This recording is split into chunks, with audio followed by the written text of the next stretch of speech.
پیدائش 15واں باب۔ ان باتوں کے بعد خدا کا کلام رویا میں ابراہیم پر نازل ہوا۔ کلام کا طریقہ ہے نا، کسی طرح سے بھی مل جائے۔ ایک بات بھی کلام کرتا ہے، آپ کو کلام مل جاتا ہے۔ آپ بائبل پڑھ رہے ہوتے ہیں،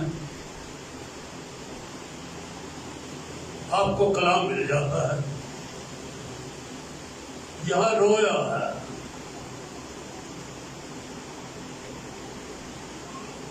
رویا کیا چیز ہوتی ہے؟ یہ تو آپ کے ساتھ وعدہ کیا گیا نا، جب روح القدس نازل ہوگا، جو نبی کی معلوم میں اپنے روح میں سار بشر پر ڈالوں گا، میں اپنی روح میں سے۔ آپ سن رہے ہیں میری بات کی طرف توجہ ہے؟ یا ابھی آپ صرف تیاری کر رہے ہیں سننے کی؟ نہیں، صرف تیاری نہیں کر رہے، سنیں بھی۔ میں اپنی روح میں سے ہر بشر پر ڈالوں گا۔ اور آگے کیا لکھا ہے؟ تمہارے جوان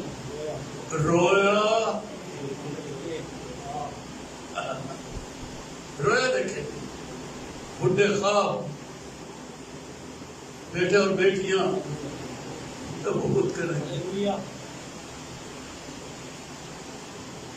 یہ رویا ایسے نہیں ملتی ہے، جب اندر روح ہوئے گا نا پھر ملتی ہے۔ اندر دنیا بھری ہوئی ہو تو رویا تو نہیں ملتی۔ آپ پادری سے کلام سن لو جا کے، کل بھول جائیں گے۔ بائبل پڑھیں گے، پھر دنیا کو پڑھنے لگ جائیں گے تو بائبل بھول جائیں گے۔ لیکن رویا والی بات تو کوئی بڑی پکی ہوتی ہے۔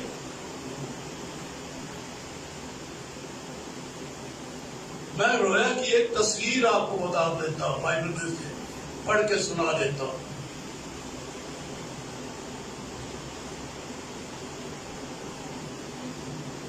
خدا نے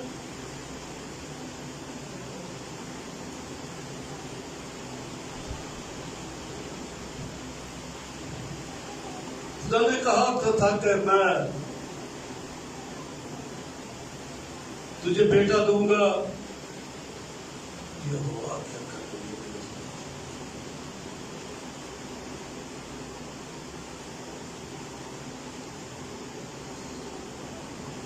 کہ میں تجھے برکت دوں گا، تیری اولاد بڑھاؤں گا، تیری اولاد اس ملک کی وارث ہوگی۔ بڑے وعدے کیے۔ ابھی میں کہہ رہا تھا کہ وعدے قائم رہتے، ستارے گر جائیں آسمان کے، وعدے نہیں گریں گے، وہ قائم۔ آمین، ہاللویا۔ پر ہمیں سمجھ نہیں آتی، تھوڑی مدت گزر جائے نا، وقت گزر جائے تو ہم کہتے ہیں اب خدا کچھ نہیں کرے گا ہمارے لیے۔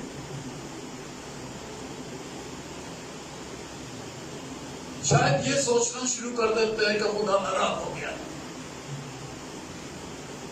ہمیشہ یہی باتیں شیطان ہمارے اندر ڈالتا رہتا ہے دل میں، تو اس سے خدا خوش نہیں ہے۔ تو نے خدا کو خوش نہیں کیا، تو اس کا ٹھیک فرما بردار بندہ نہیں، وہ تجھ سے ناراض رہتا ہے، اس نے برکتیں تجھ سے روکی ہوئی ہیں۔ یہ ہماری سوچ ہونا چاہتا ہے۔ وہ یہ بات یاد نہیں کرنے دیتا کہ وہ بھلا ہے اور اس کی شفقت ابدی ہے، اس کے وعدے قائم رہتے ہیں، وہ اپنے وعدوں کو پورا کرتا ہے۔ کہتا نہیں کچھ نہیں ہوگا تیرے، لیکن خدا کو چیز یاد دلانے کے لیے رویا ایک آدمی کو دیتا ہے. میں پڑھنے لگا ہوں جی، یہی 15واں باب اور اس کی 8ویں آیت سے ہے. اس نے کہا خدا میں کیوں کر جانوں کہ میں اس کا وارث ہوں گا، اس بزرگ کا وارث. خدا نے کہا تجھے وارث بنا. خدا کیسے، کیوں کر جانوں میں؟ میرے سوچوں میں کلیئر نہیں ہو رہا. ٹھیک ہے تو نے وعدہ کیا ہے، میری سمجھ میں نہیں آ رہا کہ میں وارث کیسے بنوں گا. اس بیچارے کو سمجھ نہیں آ رہی تھی. آج کل کے تو سارے صحیح سمجھ گئے.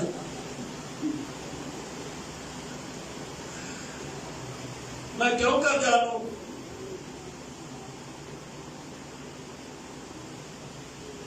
کہ میں اس کا وارث ہوں گا. اس نے اسے کہا کہ میرے لیے 3 برس کی ایک بچیا، 3 برس کی ایک بکری اور 3 برس کا ایک مینڈا اور ایک کومری اور ایک کبوتر کا بچہ ہے. اس نے ان سب کو لیا اور ان کو بیچ سے 2 ٹکڑے کیا اور ہر ایک ٹکڑے کو اس کے ساتھ ایک دوسرے ٹکڑے کے مقابل رکھا، مگر پرندوں کو ٹکڑے نہ کیے. تب شکاری پرندے ان ٹکڑوں پر جھپٹنے لگے، پر ان کا منہ پر ابراہیم ان کو ہلکاتا رہا. سورج ڈوبتے وقت ابراہیم پر گہری نیند غالب ہوئی اور دیکھو ایک بڑی ہولناک تاریکی اس پر چھا گئی. اور اس نے ابراہیم سے کہا یقین جان کہ تیری نسل کے لوگ ایسے ملک میں جو ان کا نہیں پردیسی ہوں گے، وہاں کے لوگوں کی غلامی کریں گے اور وہ 400 برس تک ان کو دکھ دیں گے. لیکن میں اس قوم کی عدالت کروں گا جس کی وہ غلامی کریں گے، اور بعد میں وہ بڑی دولت لے کر وہاں سے نکل آئیں گے، اور تو سلامت اور تو صحیح سلامت اپنے باپ دادا سے جا ملے گا اور نہایت پیری میں دفن ہوگا. اور وہ 4تھی پشت میں یہاں لوٹ آئیں گے کیونکہ اموریوں کے گناہ اب تک پورے نہیں ہوئے. تب سورج ڈوبا اور اندھیرا چھا گیا. ایک تندور جس میں سے دھواں اٹھتا تھا دکھائی دیا اور ایک جلتی مشل ٹکڑوں کے بیچ سے ہو کر گزری. اس روز خدا نے ابراہیم سے کہا، عہد کیا اور فرمایا یہ ملک دریائے مصر سے لے کر اس بڑے دریائے یعنی دریائے فرات تک کینیوں اور گنزیوں اور قدوینیوں اور ہتیوں اور فیزیوں اور رفائیم اور اموریوں اور کنانیوں اور جرجاسیوں اور یبوسیوں سمیت میں نے تیری اولاد کو دیا. بات وہی ہے کہ میں تجھے وارث کہتا سمجھ نہیں آ رہی.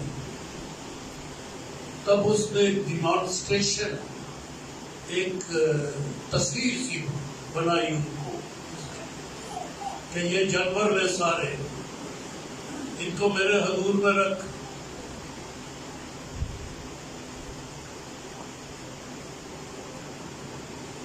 پھر وہ دعا کرنے لگا، قربانی کا بنا کے جانور کاٹ کے ذبح کر کے آگ نہیں لگائی. تب دعا کرنے لگا، پرندے آتے رہے، جھپٹتے رہے، گوشت کھانا وہ کھاتا رہا. کتنے گدے سے آ گئی ہیں، کچھ اور پرندے آ گئے. تب شام پڑ گئی اور یہ بھی بیچارہ تھک گیا. قربانی پڑی ہے اسی طرح سے. تب آسمان پر سے آگ آئی ہے. یہ اس کے خواب کی بات ہے. وہ خواب دیکھ رہا ہے، سو گیا ہے. ایک آگ آئی آسمان سے اور اس سے اس قربانی کو پسند کر دیا. اب خداوند نے اسے کہا کہ تیری اولاد مصر میں جائے گی، وہاں غلامی کرے گی، واپس آئے گی اور اس ملک کا وارث. ایک رویا دے دی اس کو.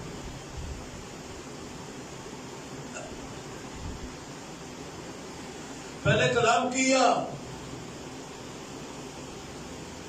میری بات سن رہے ہیں؟ پہلے صرف کلام کیا، سمجھ نہیں آ رہی.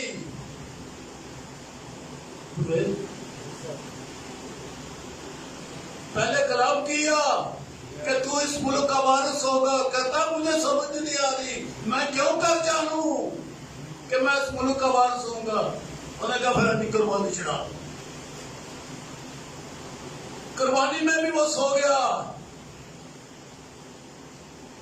صبح سے لے کر شام تک قربانی پڑی ہے. قربانی کو آگ ہی نہیں لگ رہی. آپ بھی تو اس نے آگ نہیں لگا رہی تھی. خدا نے قبول کرنا تھا، آئے اور اپنی قربانی کو کھائے. اس سے گوشت رکھ دیا آ کے کھا لے بھائی. آسمان سے آگ ہی نہیں آ رہی، قربانی وہ قبول نہیں ہو رہی. پھر اس کو نیند آ گئی، تھک گیا تھا بیچارہ. انہیں سوچو میں کہ میں کیوں کر جانوں گا. کیویں ہوئے گی گل، کنج ہوئے گا کہانی، کیویں بنتی ہے. بناؤ پروگرام سارے.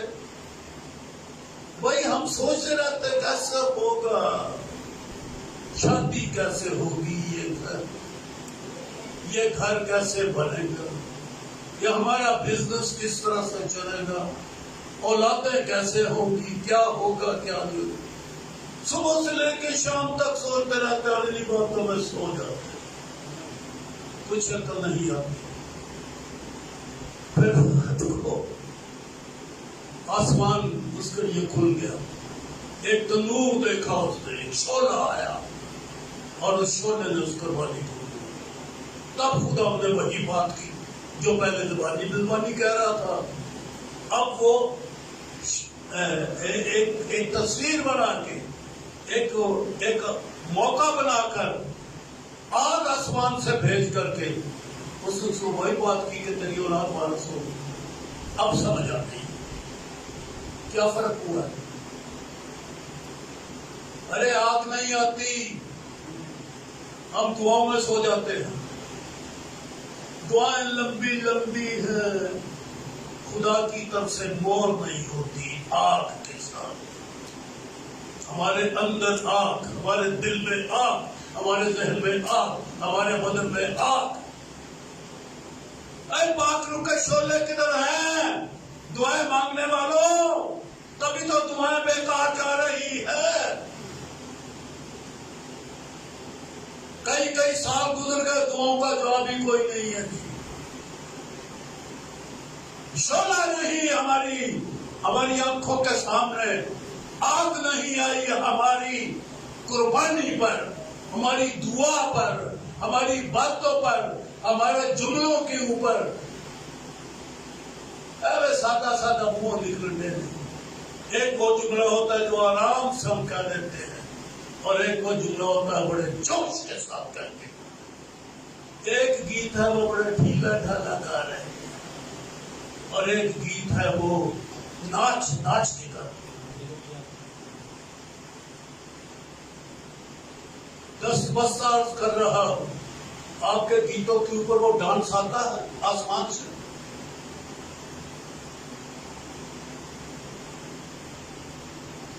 آسمان والا جوش آتا ہے ہمارے گیتوں پر. ہم بڑے اعلیٰ لگی. میں ان جملوں پر سوچ رہا تھا جو یہ کوئر گا رہے، کیسے خوبصورت جملے، بس جملے گزر رہے ہیں ایک بہتے دریا کی طرح. گیتوں کا ایک بہتا دریا جا رہا ہے، پر وہ پانیوں کا شور، وہ جذبہ، وہ جھومنا، وہ ناچنا. آپ جب گا رہے ہوتے ہیں گھروں میں، جماعت میں، کہاں ہے وہ آگ؟ سادہ سادہ بھی تو کلام ہوتا ہے، سادہ سادہ بھی گیت گائے جاتے ہیں. اور ایک ہے جو رویا کے ساتھ، جب آسمانی آگ آئے اور اس کے ساتھ جو بات ہمارے اندر ہوتی ہے وہ رویا کہلاتی ہے.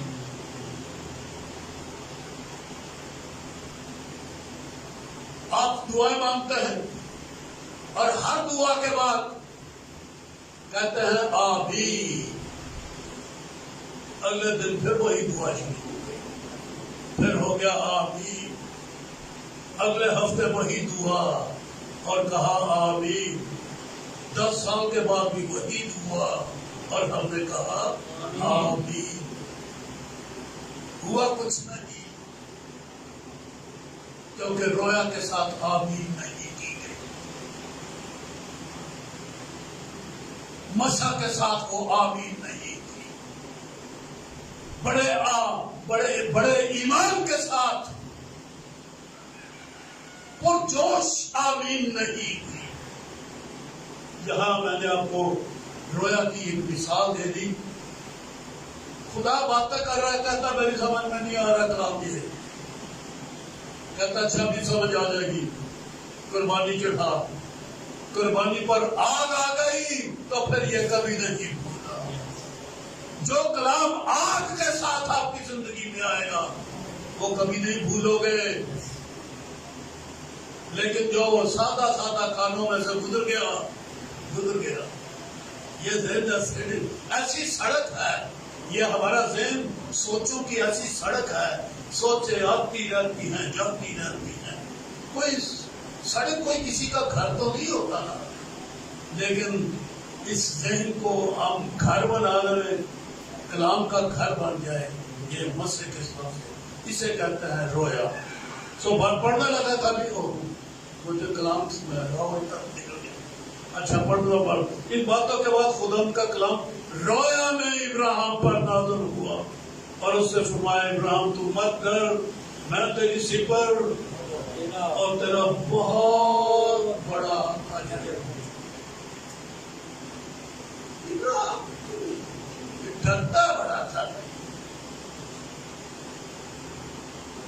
بڑا ہی ڈرتا ہے، خدا کا بندہ، دنیا میں ساری قوموں کا باپ گنا جاتا ہے یہ، لیکن اس کی زندگی کا حال ابتدائی کیا تھا؟ ڈرتا بڑا تھا۔ جب اپنے پنڈ تو نکلا تھا اور سے، وہاں اپنے شہر سے جب نکلا نا، اپنی بیوی کو سمجھا، کہنے لگا بیوی کو یہ تجھے پوچھنا تو کون ہے؟ تو کہتا نا میری بہن، یہ نہ آنکھیں میری بیوی ہے، حالانکہ بیوی تھی۔ گھر سے نکلتے ہی خوف اس کی زندگی میں، پھر آگے یہی ہوا، پھر وہ یہی کہتی رہی کہ یہ میرا بھائی ہے، اور وہ کہتا رہا کہ یہ میری بہن ہے، ڈر کے مارے کہیں مر نہ جاؤں۔ اس نے کہا تھا تو کنعان کے ملک میں رہنا، یہ کال کے ڈر سے یہ مصر میں چلا گیا، وہاں پر اس سے دکھ اٹھایا، البتہ خوف، اور اب تو ایک خوف بالکل بات ہے۔ 14واں باب آپ کے سامنے ہے، آپ گھر میں پڑھیں۔ ایک جنگ لڑائی، 4 بادشاہ مشرق سے آئے، جدر کا یہ آپی تھا، یہ بھی مشرق سے آیا تھا، مسطامیہ سے، فارس کے ملک سے یہ آیا تھا، اور یہ بھی 4 بادشاہ چھوٹے چھوٹے فارس کے ملک تھے، ان کا نام 14 باب کے شروع میں الیاسر ہے اور وہ رفائیل ہے، یہ 4 بادشاہ ہیں۔ انہوں نے حملہ کر کے سدوم اور عمورہ کے اوپر حملہ کیا، لوط کو اور اس کے مال کو بھی بچو۔ جب اس سے خبر ملی کہ یہ بادشاہ میرے بھتیجے لوط کو لے گئے ہیں یرغمال بنا کے، اس نے ان پر حملہ کیا، ان کو مارا، اور ان سے اپنے بھتیجے لوط کو اور اس کے خاندان کو اور چھڑا کے لے آیا۔ وہ بادشاہ بھاگ گئے، خون مارا تھا، فتح پائی ابراہیم نے اس پر۔ فتح پانے کے بعد اب ڈرنے لگے۔ میں نے جوش میں آ کے 4 بادشاہوں کو مارا، میں اکیلا ڈیرے دار آدمی، اور اگر وہ میرے اوپر دوبارہ حملہ کر دے تو میرا کیا بنے گا؟ بس ایک خوف، ایک جنگ کا خوف، مرنے کا خوف، یہ شروع سے زندگی میں رہا کہ کہیں مرنا جائے، اور کدھر لکیا چھپیا ساڈے اندر بھی دل میں کبھی کچھ ہو نہ جائے، اور کچھ یہ نہ ہو جائے، کچھ وہ نہ ہو جائے۔ ہاں بھائی کیا کر رہے ہیں؟ یہ کچھ ہو نہ جائے ہمیں، ہلکا ہلکا سا ایک خلش، چلو اگڑ کے نہیں ہے لیکن اندر اندر اندر اندر پھٹکڑی لگی رہتی ہے. خیر ہو گئے، کچھ ہونا چاہے، باہر چل رہے ہیں، سفر میں جا رہے ہیں، کچھ ہونا چاہے. کرونا کی چوتھی لہر آ رہی ہے، کچھ ہونا چاہے.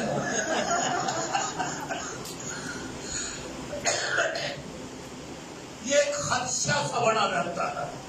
ابراہیم یوں ہی ڈرتا تھا اور خدا نے اسے بڑی تسلی دی اور ایک بڑا پیارا سا جملہ بولا اسے سکھانے کے لیے.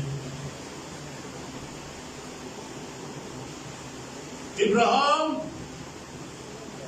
تو مت ڈر، میں تیری سپر یعنی ڈھال ہوں. میں کوئی وار تیرے اوپر کامیاب نہیں ہوگا. میں جو حملہ تیرے اوپر ہوگا میں درمیان میں کھڑا ہوں. تجھے کسی چیز سے کچھ نقصان نہیں پہنچے گا. مت ڈر.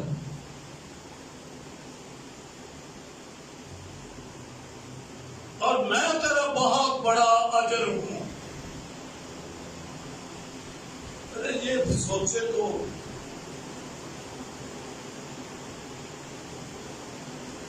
سوچے تو اس کی زندگی میں رہی اولاد کوئی نہیں. دن رات کی یہ سوچ اس کے اندر تھی، اولاد کوئی نہیں.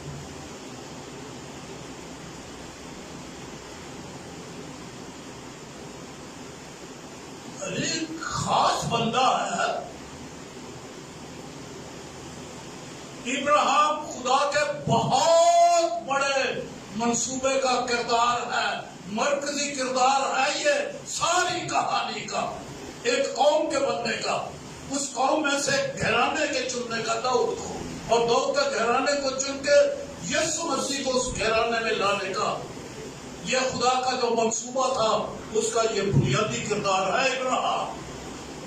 یہاں سے کہانی شروع ہوتی ہے مسیح کی، وعدے کے فرزند کی. اولاد کوئی نہیں.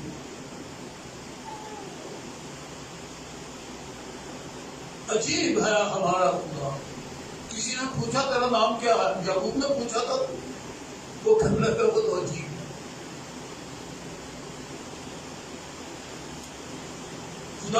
خدا کے نام کی سمجھ نہیں آتی لوگوں کو. پتہ نہیں کیا کیا نام ہے، نہیں پہچانا جاتا. خدا ہمیشہ کی زندگی یہ ہے کہ خدا کو پہچان لیا کوئی، لیکن اگر خدا کو پہچانا نہیں تو بس اس کو فکر رہی اور ایک دم سے اسے کیا ہی دیا، تو مجھے کیا دے گا؟ میں تو بے اولاد ہوں. کیا ہوا اگر تو بے اولاد ہے؟ تیرا اجر میں ہوں.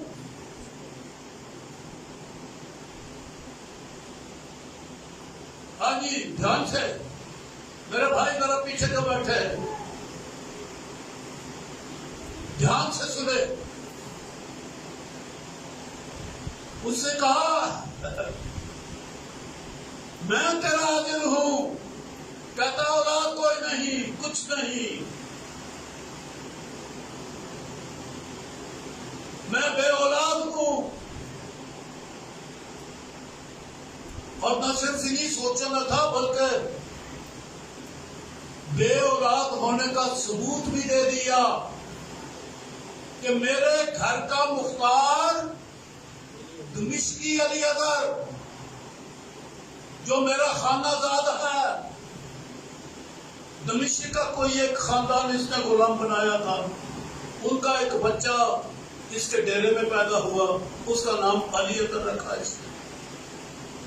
اس نے علی اگر اس کا نام رکھا اس بچے کا. یہ دمشقی خاندان سے تھا. نام بڑا پیارا ہے، ایل خدا، اگر ساتھی ہے. خدا میرا ساتھی ہے، بڑا پیارا خوبصورت نام تھا. اس سے کہا میں نے تو فیصلہ کر لیا، چونکہ اولاد نہیں، میرا انتظام ہو گیا ہے، میرے بعد میرا یہ خانہ تھا، یہ بچہ جو میرے ہی ڈیرے میں پیدا ہوا یہ وارث ہوگا. کیوں اس کو اس نے وارث ٹھہرا دیا؟ اور بھی بچے تھے اور بھی نوکر تھے، ایک ڈیرا تھا، 118 تو اس کے وہ بندے تھے جو لڑائی لڑ سکتے تھے، پھر بچے تھے، عورتیں تھی، بہت کچھ تھا. ایک ڈیرا تھا، بڑا ڈیرا تھا، یہ ایک گھرانہ ہی نہیں تھا بلکہ ایک بہت بڑا ڈیرا تھا. سینکڑوں لوگ تھے اس ڈیرے کے، بہت تھے. لیکن علی حضر کو اس نے کیوں وارث ٹھہرایا؟ کیونکہ اسم بمسمہ تھا، یہ جیسا اس کا نام ویسا اس کا کردار تھا. فرمانبردار، وفادار، تابعدار، جی صاحب، جی حضور، ہر وقت اسٹینڈ بائی، خدمت میں حاضر و باش ہمیشہ. فرمانبردار، تابعدار، وفادار نوکر تھا، محبت کرتا تھا اپنے مالک سے. تو اس نے کہا اس سے بہتر انسان، ایسا دانا کون ملے گا مجھے؟ بے اولاد تھا بلکہ منصوبہ بنا دیا تھا کہ میرے بعد یہ ہوگا، مقرر ہو گیا. دمشقی علی حضر، اور دمشقی علی حضر بھی یہ سمجھتا تھا کہ آخر اس کے بعد اس ڈیرے کا مالک کون ہوگا؟ ایک وفادار نوکر ہی ہوگا جس کا نام اس نے لے لیا، خدا کے سامنے لے دیا نام کہ میں اس کو بنا رہا ہوں اپنا متبنہ، اپنا وارث اس کو بنا رہا ہوں. لیکن خدا نے کہا دیکھ، تب خدا نے کلام اس سے نازل ہوا اور اس نے فرمایا یہ تیرا وارث نہ ہوگا، بلکہ وہ جو تیرے صلب سے پیدا ہو. وارث ہونے کے لیے خدا کا منصوبہ کیا؟ صلب سے ہو، اس کی نسل ہو، اس کے بیچ سے ہو. وارث وہ ہے جو صلب سے ہو. خدا نے اسے یہ کہا تو نے اسے بیٹا بنا لیا ہے، یہ تیرے گھر کا نوکر ہے، یہ تیرا فرما بردار ہے، تیری خدمت گزار تجھے پیار کرتا ہے، اس باعث کی طرح وارث ہوگا. وارث ہونے کے لیے صلب سے پیدا ہونا بہت ضروری. وہ گھرانے کی اصل اور گھرانے کی نسل ہو. تو جب خدا نے یہ کہہ دیا کہ یہ تیرا وارث نہیں ہوگا، تو کیا اس فرما بردار تابعدار گھر کے نوکر کو، گھر میں رہنے والے کو، اس ڈیرے کے فرما بردار بندے کو پھر وارث بنایا جائے گا؟ بہت اچھا ہے، بہت نیک ہے، بڑا پاک ہے. لیکن کیا وارث ہوگا؟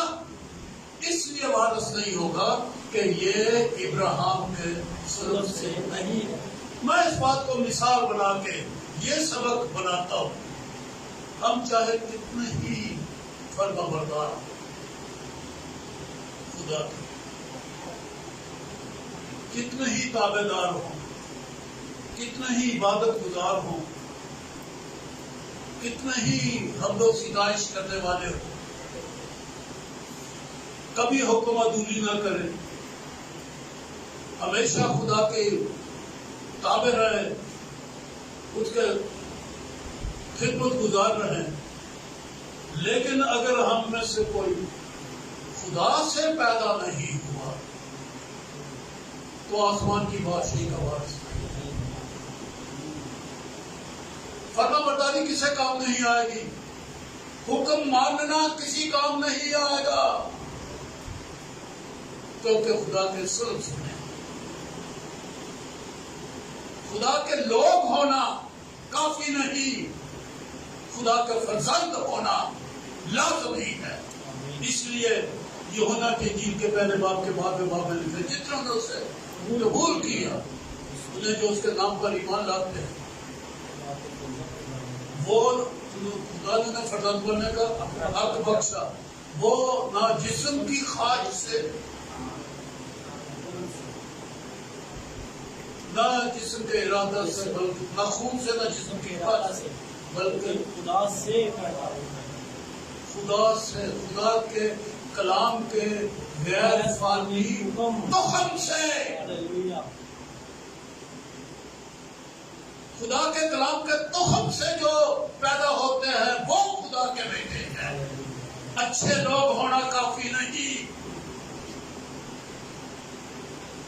دنیا نے ایک قانون بنا لی ہے ملٹی فیتھ والوں نے کہ جو دنیا میں اچھے اچھے کام کرتا ہے وہ بھی ہمیشہ کی زندگی کا وارث ہوگا. جھوٹ ہے، غلط ہے، تعلیم ناقص ہے. آسمان کی بادشاہی اور ہمیشہ کی زندگی کا وارث وہ اچھا آدمی نہیں، بلکہ وہ ہوگا جو خدا سے پیدا ہوا ہے، خدا کے کلام کے تخم سے. یعنی جس نے مسیح یسوع کو اپنے دل میں قبول کیا. اب قبولیت میں بھی تو رنگ رنگ کی قبولیت ہے لوگوں. ابھی یسوع بول رہے ہیں. قبول کرنا یہ ہوتا ہے اپنے پاس رکھ لینا. تو یہاں شخص کو قبول کرنا ہے نا. مسیح یسوع ایک شخص ہے، ایک ہستی ہے، اسے قبول کرنے کی بات ہے. تو میں ایک مثال دیتا ہوں، یہی اسی ٹھوکر کی مثال دیتا ہوں. ایک لڑکی تھی یہاں، جب میں نے یہاں آ کے کام شروع کیا اور کلیسیا بنائی. اب تو میرے پاس چھوٹی سی کلیسیا، لیکن اس وقت میں بہت بڑی کلیسیا، بہت بڑی کلیسیا تھی میرے پاس، کیونکہ اس وقت میں ٹیچر نہیں تھا، گھروں میں وزٹ کیا کرتا. اب تو کوئی بتایا کہ میں کسی کے گھر میں جاتا ہوں، ہاں ہمت ہی نہیں. اس وقت میں گھروں میں وزٹ کرتا تھا، آبادیوں میں وزٹ کرتا تھا، گجروالا شہر میں کرتا تھا، گجروالا شہر سے باہر. ایک بڑی کلیسیا، اس کلیسیا میں ایک لڑکی تھی، اس کا نام سریا تھا، جس نے مجھے گیت گانا سکھایا. اس بچی ہر کوئی نہیں گا سکتا. لوگ ناک میں گاتے ہیں، لوگ تالو سے گاتے ہیں، لوگ گلے سے گاتے ہیں، گھڑوں سے گاتے ہیں. اس سے مجھے گلے میں سے اب نیچے آواز سینے میں اتارنے کا ڈر بتا دیا کہ آواز کو سینے میں کس طرح سے اتارا جاتا ہے. بہت بڑی سنگر تھی، خدا کا دین تھی. کسی نے اس کا سندور کھلا کے اس کا گلا خراب کر دیا تھا. باہر ہر اس لڑکی کی شادی ہوئی، جہاں سے وہ لاہور چلے گئے. پھوپھی کے بیٹے کے ساتھ شادی، نکاح پڑا گیا. پادری نے پوچھا اس لڑکے سے، تو اس لڑکی کو قبول کرتا؟ کہتا جی ہاں. تو اس کے ساتھ رہے گا؟ جی ہاں. کبھی چھوڑے گا تو نہیں جی کبھی نہیں چھوڑے. نکاح ہو گیا، سائن ہو گیا، پبلک کے سامنے، فرشتوں کی جماعت کے سامنے، گورنمنٹ کے رجسٹرار کے سامنے اقرار کیا اور سائن کیے. وہ بہن بھائیوں کے بچے تھے، ان کی آپس میں وہیں پر کوئی جھگڑا بھائی میں اور بہن میں ہو گیا. بہن غصے میں آ گئی اور اپنے بیٹے کو کہنے لگی، اتار رہے سہرے، اسی یہ کڑی نہیں لے جاتے. ارے ابھی نکاح پر پڑ گیا ہے، ابھی اقرار کیا ہے، سائن کیا ہے. اس سے سہرے فرق پہن کے اور وہ لڑکا بغیر اس لڑکی کے اپنے گھر چلا گیا شادرے نے اس کا گھر تک، اور پھر کبھی اس لڑکی کو لینے کے لیے نہیں آیا. کیسی قبولیت ہے؟ تعریف کرو جی اس قبولیت کی، یا اس قبولیت پر لعنت بھیجو گے؟ تو ذرا سوچو نا میں کیا کہہ رہا ہوں. یہ قبولیت ہے کہ تو اس کو گھر ہی نہیں لے کے گیا، پھر آیا بھی ناراضگی ہوتی ہے چند گھنٹوں کی، 2-1 دن کی ناراضگی، تو واپس آ کے لے جاؤ. کبھی نہیں آیا. لوگوں کی ایسی ہے قبولیت مسیح یسوع کے لیے. چرچ میں قبول کرتے ہیں، کلام قبول کرتے ہیں، مسیح کو قبول کرتے ہیں، مسیح کو وہی چھوڑا چرچ میں اور آپ چلے گئے. مسیح یسوع کو اپنی زندگی میں نہیں رکھتے. قبولیت سے مراد یہ ہے اپنے ساتھ رکھنا، مسیح کے ساتھ رہنا. لیکن جو مسیح کے ساتھ نہیں رہتے، کیا یہ قبولیت ہے؟ اور بیٹے کون ہیں جنہوں نے قبول کیا مسیح کو؟ جو مسیح کو اپنے دل میں نہیں رکھتے پر دنیا ان کے اندر بستی ہے. دنیا بستی ہے کس طرح سے؟ خواہشوں کے سور سے. اور تو نہیں کہ دنیا ساتھ کے اندر سونا چاہتی ہے، خواہش نہیں. جن لوگوں کی زندگی میں خواہشیں بھری ہوئی ہیں وہاں مسیح نہیں رہتا. انہوں نے مسیح کو قبول نہیں کیا. اگر ہم ایسے ہیں تو سن لو جی، ہمیشہ کی زندگی کے وارث نہیں. آپ اچھے ہیں پر مسیح کو دل میں نہیں رکھتے، قبول نہیں کیا، کلام قبول نہیں کیا، کلام کے تخم سے پیدا نہیں ہوئے. تو خدا نے یہ کہا تھا تو نے اس کو بیٹا بنایا ہوا. کلیسیا کہتی ہے جی خدا کے بیٹے بیٹیاں، خدا کے لوگ پوری دنیا میں یوں ہاتھ پھیلا کے ہم سب خدا کے فرزند ہیں. کیا کلام کے تخم سے بھی پیدا ہوا ہے؟ کیا بیٹا اندر رہتا ہے؟ اگر بیٹا اندر نہیں رہتا تو تم غلام ہو، فرما بردار لوگ ہو، وفادار ہو، اچھے ہو، بہت اچھے ہو، لیکن ہمیشہ کی زندگی نہیں پاؤ گے اگر مسیح دل میں نہیں رہتا.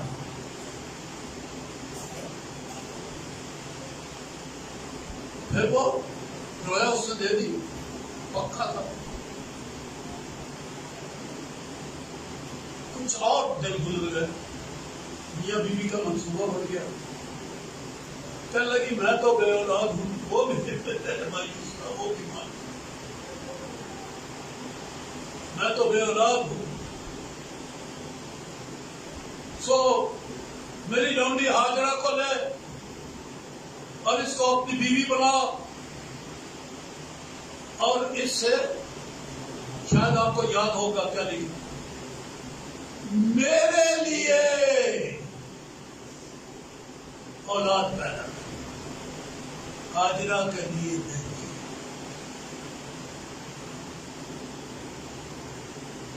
بیٹا کون پیدا، بچہ کون، اولاد کون پیدا کرے گی؟ ہاجرہ.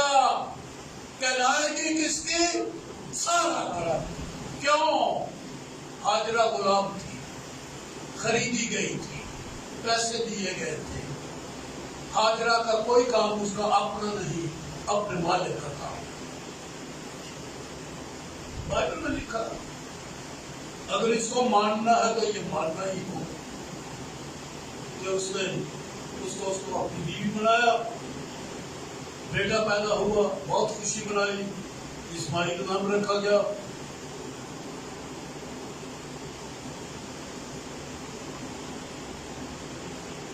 لیکن خدا کا وعدہ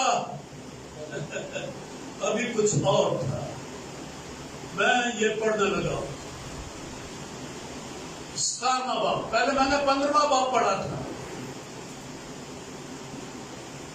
اور پھر ہم نے وہ بھی دیکھا کہ اسماعیل پیدا ہو گیا جب ابراہیم 86 برس کا تھا. یہ بھی کہانی میں نے سنا دیا. اب 17واں باب ہے. جب ابراہیم 99 برس کا ہوا تب خدا نے ابراہیم کو نظر آیا اور اس نے کہا میں خدا قادر ہوں، تو میرے حضور میں چل اور کامل ہو۔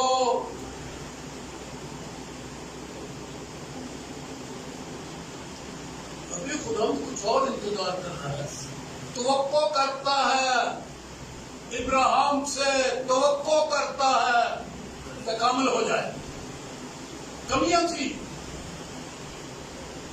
خدا میں کمی نہیں، اس کے بعدوں میں کمی نہیں، خدا اپنے پروگرام نہیں بدلتا، لیکن بندہ خدا کے کاموں کو اپنی زندگی میں کرنا ہی نہیں دیتا۔ اور وجہ کیا ہوتی ہے؟ سارے دور سے سن لو، وجہ کیا ہوتی ہے؟ کم اعتقادی۔ لوگ اس کو گناہ نہیں سمجھتے، چلو نہ سمجھو پر رکاوٹ ضرور۔ اگر اس کو گناہ نہیں سمجھتے ہو، آزادی ہے آپ کی، سمجھو یا نہ سمجھو۔ بائبل تو جو سمجھتی ہے وہ سمجھتی ہے، لیکن کم اعتقادی ہمارے منصوبوں میں ان کو پورا نہیں کرنا دیتی۔ ابراہیم نے اسے کہا، خدا نے اسے کہا میں خدا قادر ہوں، تو میرے حضور میں چل اور کامل ہو، اور میں اپنے اور تیرے درمیان میں عہد باندھوں گا۔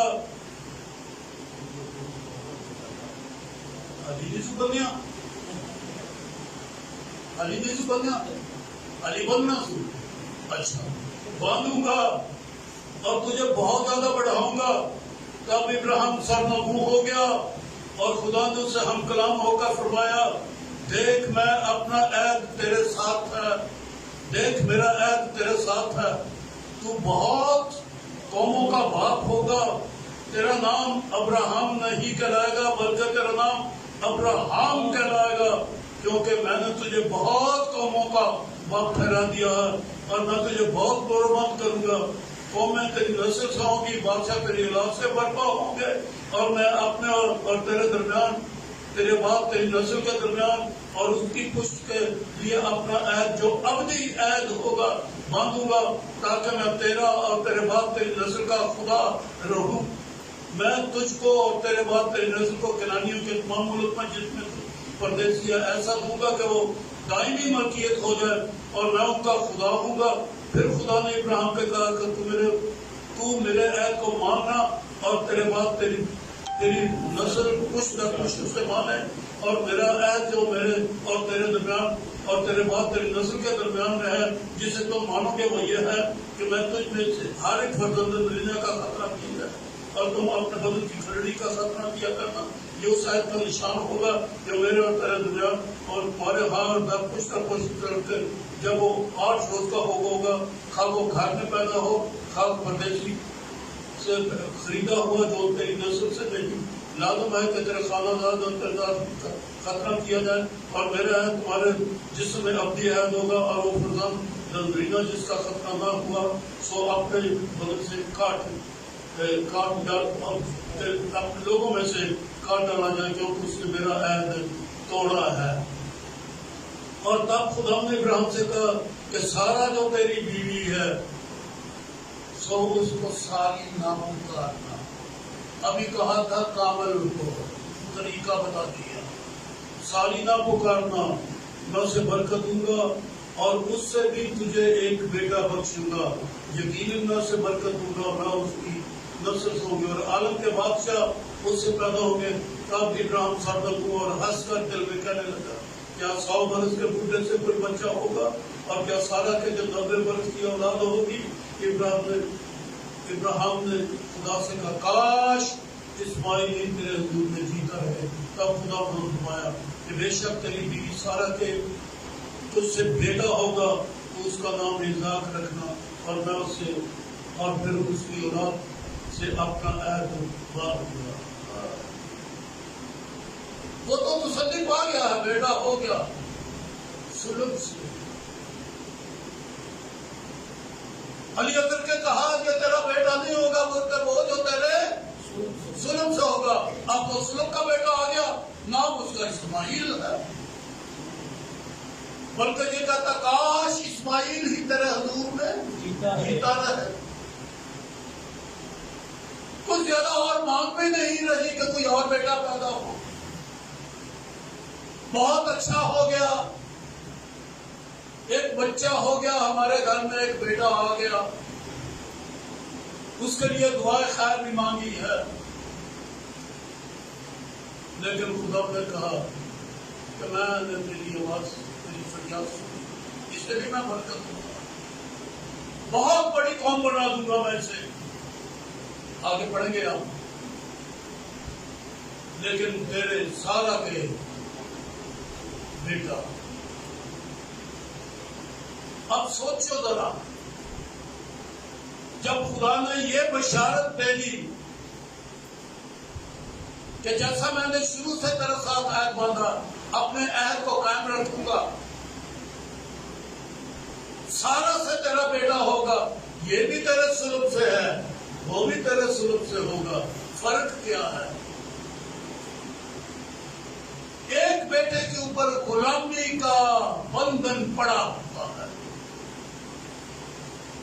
غلام ہے، وہ لونڈی سے پیدا ہوا، اس کا سلب ہے، اس کی اولاد سے ہے، اس کا تخم ہے، پر اس کے اوپر ایک غلامی کا جکڑ لگا ہوا ہے، غلامی کا بندھن ہے. میں سوال کرتا ہوں ایسے لوگوں کے اوپر جو خدا کے کلام کے تخم سے پیدا ہو گئے، کہتے ہیں ہم خدا کے بیٹے ہیں. ارے گناہ کی غلامی، خواہشوں کی غلامی سے چھوٹ گئے ہو، بیٹے ہو، مسیح کو قبول کیا، پر گناہ کے غلام، خواہشوں کے غلام، زندگی میں داخل نہیں ہوگے، خدا کے وارث نہیں بنو گے. اگر گناہ کرتے ہیں، گناہ کے غلام ہیں، خواہشوں کے غلام ہیں. بہت ایماندار ہے دنیا، ہم ہیں وہ مسیح کو قبول کر لیا، لیکن نکمی خواہشیں، نکمی سوچیں، نکما چال چلن، دنیا کی شکل اختیار کر لی ایمانداروں نے.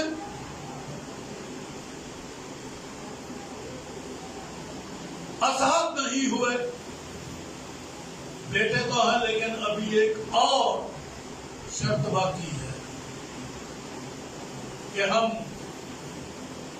جسمانی نیت نہیں بلکہ روحانی نیت والے بنے. رومیوں کے 8ویں باب میں سے میں یہ بیان پڑھنے لگا ہوں، بہت مفید ہے. اوپر خواہشوں کا بھی ذکر ہے، غلامی کا بھی ذکر ہے، جسمانی نیت کا بھی ذکر ہے، پر میں 12ویں آیت سے پڑھنے لگا ہوں.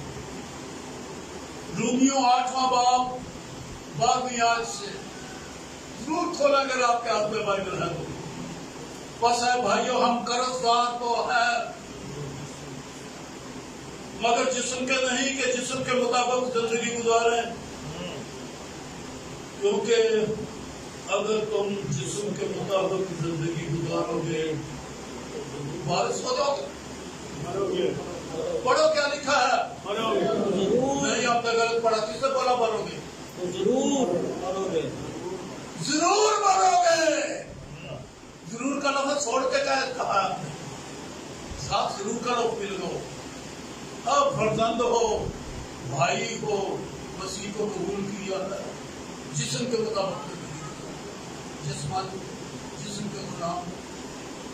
جیسا گرتھی کا خط میں اسماعیل کے لیے لکھا ہے کہ وہ جسمانی تھا، وہ جسمانی بیٹا تھا، وعدے کا فرزند نہیں تھا. جسمانی منصوبے سے، میاں بیوی کے منصوبے سے وہ پیدا ہوا.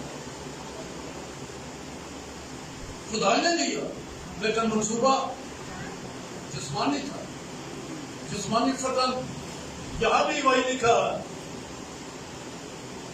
اگر تم جسم کے مطابق زندگی گزارو گے تو ضرور مرو گے. بیٹو جو کلام کے تخم سے پیدا ہوئے ہو، مسیح مسیح کو قبول کیا ہے بیٹیوں نے بیٹوں نے جسم کے مطابق زندگی گزارنے کے لیے ضرور مرو گے. بیٹے بھی ہیں جسمانی نیت. جسمانی نیت موت ہے، خدا کی دشمنی، نہ خدا کی شریعت کے قابل ہے اور نہ ہو سکتی ہے. روحانی نیت کا ہونا لازم ہے. اور اگر روح سے بدن کے کاموں کو نابود کرو گے تو جیتے رہو گے. اس لیے کہ جتنے خدا کی روح کی ہدایت سے چلتے ہیں وہی خدا کے بیٹے. تم کو غلامی کی روح نہیں ملی جس سے پھر ڈر پیدا ہو، بلکہ بالغ ہونے کی روح ملی جس سے ہم ابا یعنی اے باپ کہہ کر پکارتے ہیں. روح خود ہماری روح کے ساتھ مل کر گواہی دیتا ہے کہ ہم خدا کے فرزند ہیں. اگر فرزند ہیں تو وارث بھی ہیں، اور خدا کے وارث اور مسیح کے امراض بشرطے تھے اس کے ساتھ دکھ اٹھائے تاکہ اس کے ساتھ جسم میں دکھ اٹھاؤ لیکن جسم کے مطابق زندگی نہ گزارو. جسم کے مطابق زندگی گزارنے والے کیا لکھا ہے ضرور پڑھے. تو پھر کون وارث ہوگا؟ جو وعدہ کا مطابق وارث ہے اور آزاد ہے. یہ اس وقت کا اصول تھا. حمورابی قوانین ایسے ہی تھے. غلام کا بیٹا وارث نہیں ہو سکتا تھا، چاہے مالک سے ہوا ہو، لونڈی سے ہوا ہو، غلام سے پیدا ہوا ہو. لیکن وہ بیاتا بیوی سے جو بچہ پیدا ہوتا ہے اس کے ساتھ نہیں. اس کی بیاتا بیوی نہیں تھی، وہ خریدی گئی تھی، ایک عورت تھی. اس سے اولاد پیدا ہو گئی. خدا نے کہا یہ تیرا وارث نہ ہوگا، بلکہ جو سارا سے پیدا ہوگا وہ تیرا وارث ہوگا. سو آئیں ہم زندگی کا وارث کیا بننا چاہتے ہیں. غور کریں، علی ادب کی طرح وارث ہوگی. بڑے اچھے لوگ ہیں، خدا کے گھر میں رہتے ہیں. کلیسیا ہمارا گھر ہے. کلیسیا کے اچھے سب سے اچھے ممبر کلیسیا کے ہم ہیں، پر وارث نہیں ہوں گے اگر مسیح دل میں قبول نہیں کیا. اور پھر اگر کر لیا اور جسم کے مطابق زندگی گزارتے ہیں مسیح کے ساتھ بھی، اور دنیا بھی ہمارے اندر بڑھتی ہے، ہمیشہ کی زندگی کے وارث نہیں. لیکن اگر خالص روح کی ہدایت سے چلنے والے لوگ ہیں، خدا کے کلام کے تخم سے پیدا ہوئے اور خدا کی مرضی کو بجا لانے والے، بیٹا ہونا اور خدا کی مرضی کے مطابق چلنے والے، یہ مسیح کے ساتھ وارث اور میراث. زندگی کے وارث بننا ہے تو آؤ وعدے کے فرزند اور وہ وارث بنے جو خدا کی کتاب کے تخم سے اور گناہ سے پرہیز کرتے ہیں اور جسم کے مطابق زندگی نہیں گزارتے بلکہ روح کے موافق چلتے ہیں. یہی وارث. آمین.